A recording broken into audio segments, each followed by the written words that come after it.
Assalamu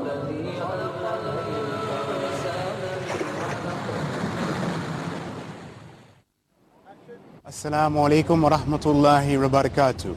We'd like to welcome all of our viewers to another episode of the program, The Truth About Islam. Unfortunately, in the world today, there are many understandings, ideas, and opinions about the religion of Islam, which unfortunately are not correct. We'd like to take a few minutes of your time in these episodes to address some of those issues and present to you the truth about Islam. Today, we're continuing some of our very special episodes from the United States of America entitled Islam in America. Today, we're in Philadelphia, Pennsylvania, and we're going to visit some of the masjids and schools and Muslim businesses here to give our viewers an idea of what life is like for Muslims in America. So please join us on this journey of discovery of Islam in America. Welcome, welcome.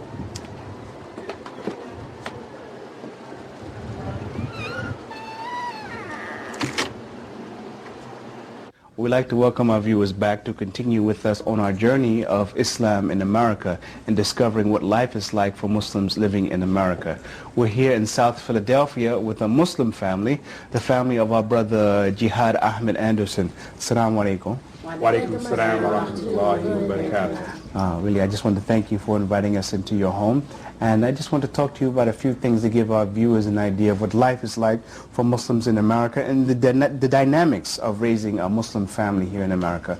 But before we go to that, if you and your wife can just tell us briefly of how you accepted Islam for yourself.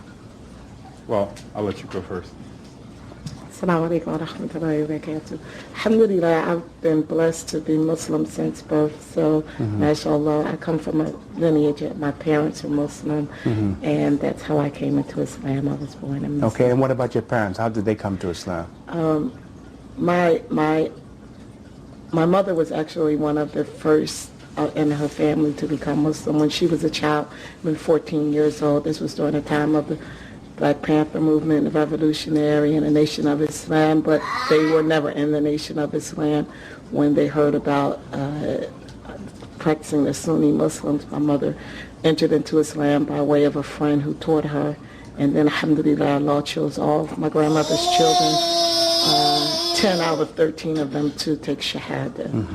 They come from a Lutheran background, but my mother was 14 when she accepted Islam, and all of my aunts and uncles followed her. SubhanAllah. Okay. Brother Jihad? Assalamu alaikum. My first introduction to Islam was the same as many African American men, via the Nation of Islam.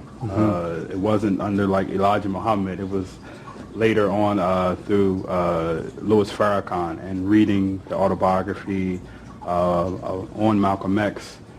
Prompt me to become more of a Sunni Muslim. I would say there are a few other family members in my family that are Muslims, but I'm really like the first family generation Muslim. This is my little tribe right here. Right, and let's just talk to them a minute. If we could just have your kids just to introduce yourself. Assalamu alaikum. My name is Anaya. I go to Universal Institute Charter School. I'm 10 years old. I like to pray with my family. And How old are you?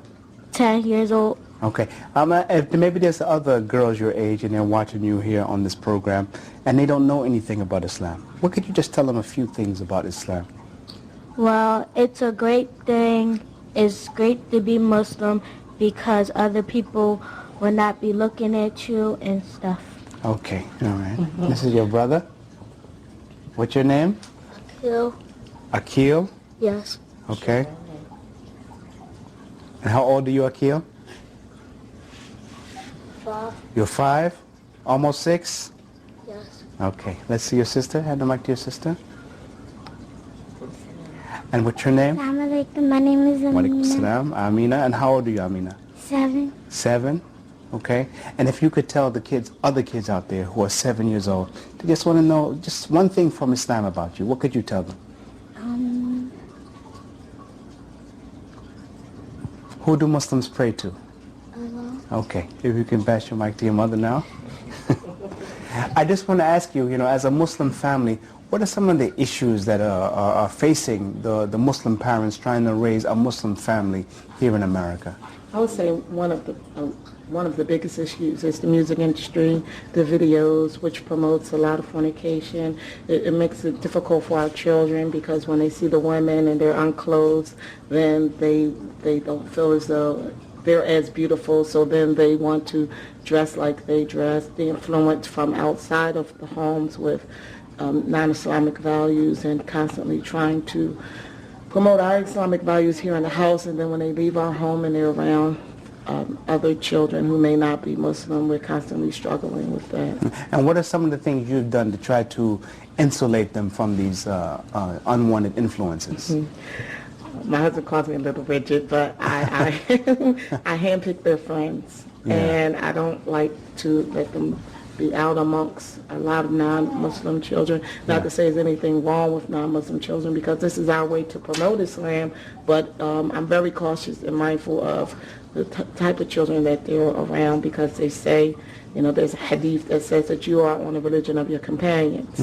So I want my children to be on the religion of those who are on a straight path to go to Jannah, inshallah. So that's not just the hijab, but just that's one of the most difficult things, the music industry. And what about in terms of schooling? How have you structured their schooling? Well, currently they're attending the Universal Institute Charter School. That's where my husband works, and it's a charter school, semi-public, so it's not an Islamic school.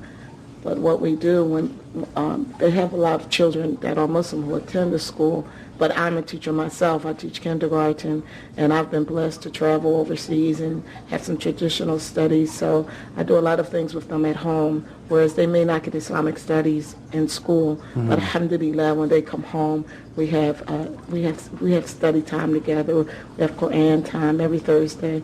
Alhamdulillah, we have iftars just to build the Islamic values, because although they're not getting it in school, it has to start at home. Right. And while you still have the mic, I want to ask you about the women, the Muslim woman in America, you know? There's many issues that face Muslim women in America.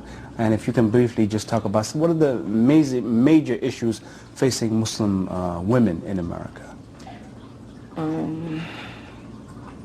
You have to give me a minute to think about it. Okay, but I'll give you a minute to think about it. But, you know, there are a lot of misconceptions about Muslim women. Right. And, you know, we find that a lot of women are accepting Islam. What are some of the questions they ask you when they're trying to learn about Islam and overcome those misconceptions? Well, we always have the first question, well, the first two questions. Aren't you hot?